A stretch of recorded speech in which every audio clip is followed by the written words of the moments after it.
It began with a power outage. A small town in northern Pennsylvania, Mill Creek, fell into darkness on a cold October evening. Locals said it wasn't unusual for the lights to flicker there. What was unusual was the sound that came with it, a deep, metallic groan, as if the earth itself was shifting beneath the town's feet. The noise came from the old Ashworth Hotel, a building that had been abandoned for nearly half a century. People said it was cursed, the kind of place you don't look at too long when you drive by. Its windows, clouded with dust and decay, reflected nothing but your own fear.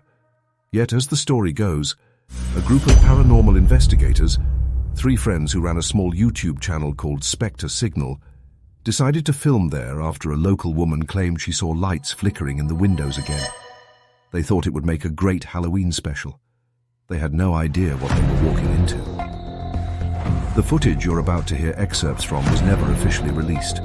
It was recovered months later from a camera found in the hotel basement, waterlogged, but somehow still functioning. The first frame shows the 3 of them entering the lobby: Jake, the host and skeptic, Mariah, the researcher, and Sean, the cameraman.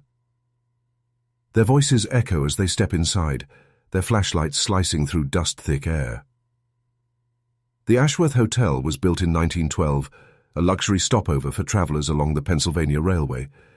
But in 1966, it closed abruptly after a fire gutted part of the West Wing, killing 7 guests. The owner vanished shortly after. Local police ruled the case unsolved. Since then, nobody has stayed the night, at least not willingly. Jake's voice is the first we hear. "Basement first," he says, his tone half joking. "If there's anything haunted, it's always in the basement." Mariah laughs, but her voice trembles slightly. She's already holding a small recorder, testing it for EVP, electronic voice phenomena. A faint static hums. Then, softly, a whisper bleeds through. A single word. "Stay?" They assume it's interference. Sean zooms in on a doorway ahead, a cracked wooden frame leading down into the darkness. The steps are black with soot. When the camera light sweeps across the banister, something metallic gleams. A key. Old, rusted, hanging from a nail as if someone had just left it there. Jake pockets it. Later, that key would appear in every piece of evidence collected from the site, even though it was never seen again after that night. As they explore, the tension builds in small, almost invisible ways. Footsteps echo a half-second too long. The air seems colder in certain rooms. Mariah's voice occasionally distorts on Sean's microphone. It's subtle, until they reach the ballroom. The ballroom is massive, its floor warped and swollen from years of water damage. A grand piano sits in the corner, its lid cracked open. Mariah walks toward it while Jake describes the fire's aftermath for the camera. The hotel was hosting a wedding reception when the blaze began. Most guests escaped, but 7 didn't. No one ever found their remains. Mariah touches a single piano key. It echoes faintly. Then, without her pressing another note, the piano plays 2 more tones on its own, E and A flat. Sean swears under his breath. The air feels heavy now, charged.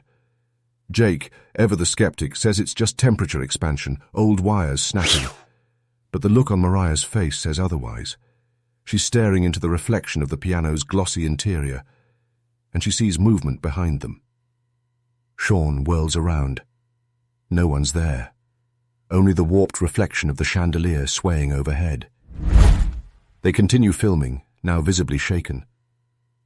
The next 15 minutes of footage show them moving deeper through the West Wing, the burned section. Here, walls are blackened, ceilings open to the skeletal rafters above. It's hard to tell where the shadows end and the darkness begins. Jake shins, as his flashlight across a half-collapsed wall, and spots a faint engraving on the wall. Words etched into plaster. "We stayed." Mariah breathes sharply, the same word she recorded earlier. Sean pans the camera, capturing the wall from multiple angles. "Could be a prank," Jake mutters. But the handwriting looks old, carved deep by hand. Beside it, there's something else. Scratches forming what looks like tally marks.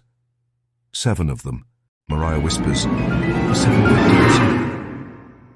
For the next few minutes, their voices grow quieter, their breathing more erratic. They find an old corridor leading to a door that doesn't match the others. It's clean, almost new-looking, with fresh brass hinges. Jake tries the handle. Locked. He remembers the key he found earlier and slides it in. It fits perfectly. The camera flickers as the door swings open. A faint hiss, like air escaping a sealed room, echoes through the hall. Inside is a narrow staircase spiraling down. Every instinct tells them to stop, but they keep going, drawn by curiosity and fear of looking like cowards on camera. The descent feels endless. The deeper they go, the louder a rhythmic tapping grows, like footsteps echoing from below. The staircase ends at a small sub-basement with a single bulb hanging from the ceiling. It flickers erratically, casting long, stuttering shadows across the walls. In the center of the room sits an old suitcase covered in mold. Jake approaches first. "If this is someone's ashes or something, I'm out," he jokes weakly. He unlatches it. Inside, 7 charred name tags, the same ones guests used to wear during the wedding in 1966. Mariah crouches to look closer. "Look," she whispers.